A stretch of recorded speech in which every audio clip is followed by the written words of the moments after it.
Bom dia, aqui quem fala é Ana Clara e bem-vindos ao Jornal Virtual. Hoje falaremos sobre briófitas. Como estou sozinha nessa gravação linda, maravilhosa, eu vou falar aqui logo de uma vez e depois eu tento melhorar, né? É a vida. Então vamos lá. As briófitas são plantas avasculares, que no caso que não possuem vasos condutores de seiva, e elas crescem em solos úmidos, pedras, árvores, e o musgo é o representante das briófitas, né? E vamos dizer que elas são vegetais muito pequenos, não passam de 5 centímetros, a não ser lá na Nova Zelândia, que a gente encontra briófitas de 40 centímetros. E assim, as briófitas apresentam maior especialização celular do que as algas e dotadas de vários tecidos diferentes. Elas, como todo vegetal, elas apresentam alternância nas gerações e em seu ciclo de vida sendo plantas, né, em si. Ou seja, o indivíduo maior, a planta que ela vai estar grudada, a planta dependente é o gametófito, haploide. E o gametófito apresenta rizóides, cauloides, filóides e os órgãos reprodutores. Esses órgãos reprodutores são os anterídeos, responsáveis pela produção de gametas masculinos, que são chamados de anterozoides, e o arquegônio, que são responsáveis pela formação dos gametas femininos, os oosferas. Aí os esporófitos das briófitas são diploides e é menos desenvolvido e de curta duração. E ele se desenvolve sempre sobre o gametófito, e do qual depende para sua nutrição, e razão disso muitos autores chamam o esporófito de parasita do gametófito. No esporófito encontramos os esporângios, que através de meiose formam esporos haploides. É engraçado, né? Eles chamam de parasita os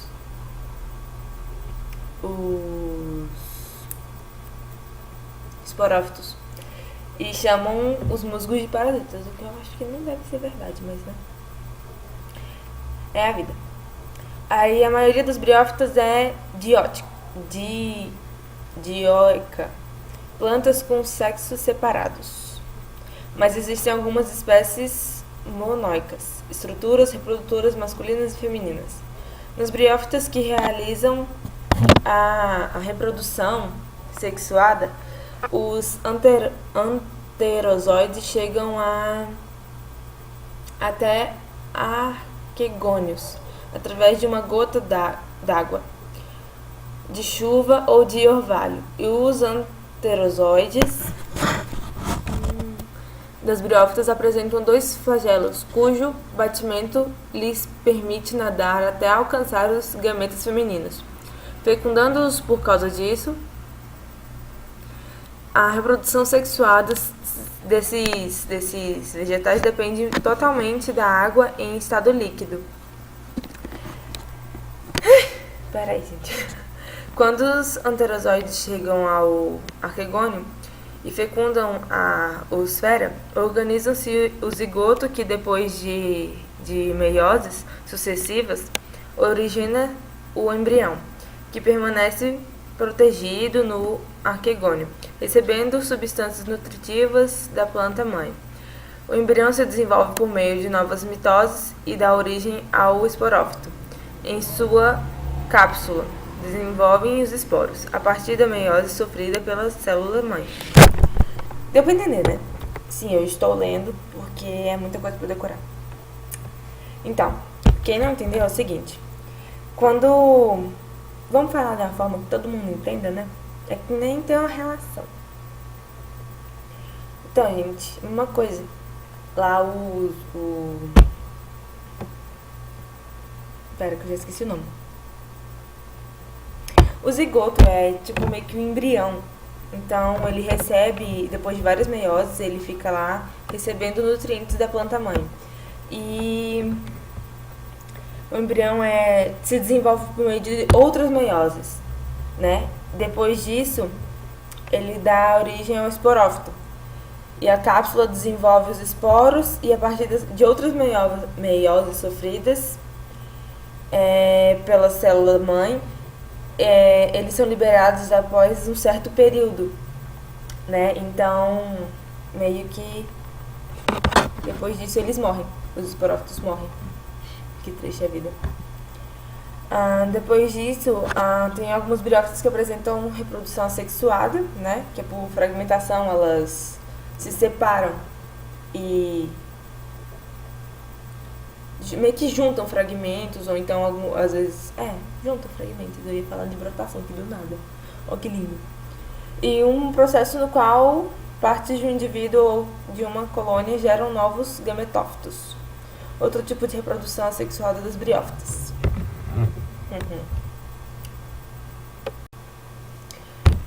Então, as briófitas são divididas em 3 classes. A dos musgos, que eu acho que se fala musque, alguma coisa assim. A das hepáticas, as plantas com formas achatadas e encontradas em locais úmidos e sombreados. No caso, que não tem luz direta do sol. São as hepática, alguma coisa assim. E a classe dos antóceros, que também cresce em locais úmidos e sombreados, que é a Anthocerote. Alguma coisa assim, gente, eu não sei ler esse nome difícil. Então, né, é basicamente isso. Então, vamos dar uma recapitulada aqui, porque até eu tô tentando entender direito isso aqui. As briófitas são seres autótrofos, tá? Eu esqueci de falar isso, são seres autótrofos. E vamos dizer que, assim, aqui eu falei mais da reprodução delas e da classe. Então, elas são seres autótrofos, pluricelulares, eucariontes. E, assim, acho que é fácil achar uma briófita no meio da rua, assim. Antes de eu estudar isso, eu não sabia o que era uma briófita. Então, assim, briófitas são musgos. Se andar no meio da rua, você achar um negócio verde grudado na árvore ou na calçada, são briófitas. Assim, aquela coisinha bem pequenininha, sabe? Então, é basicamente isso.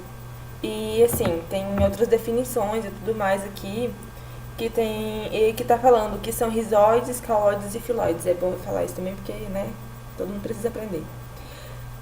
Rizóides são filamentos que deixam a planta no ambiente em que ela vive e absorvem a água e os sais minerais disponíveis nesse ambiente. Cauloides são a pequena haste de onde pertencem os filóides. E filóides são estruturas clorofiladas e capazes de fazer fotossíntese. Pois é, deu pra perceber, né?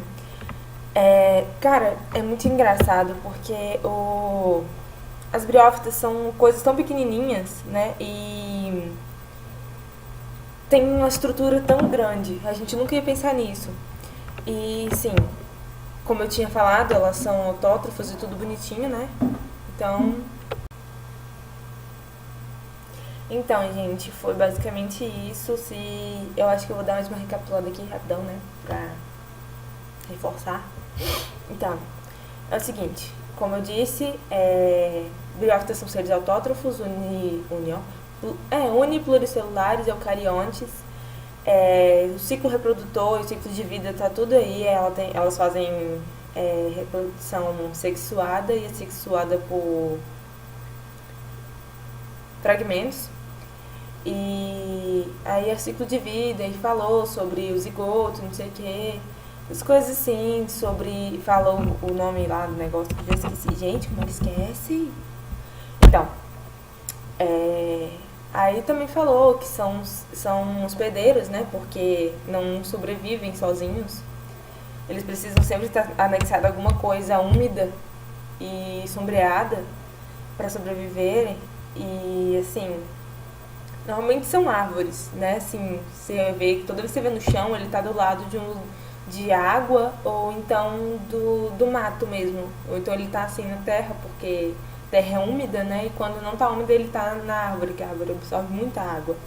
Então foi basicamente isso. É claro que eu vou melhorar bem mais isso. Professor, releva, pelo amor, releva, porque eu sou um ser falho.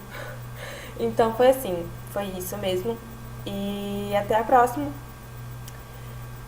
E eu vou completar, viu, gente? Porque eu vou começar. Não, deixa. Depois eu falo isso. Então, valeu aí, dá um like. É nóis.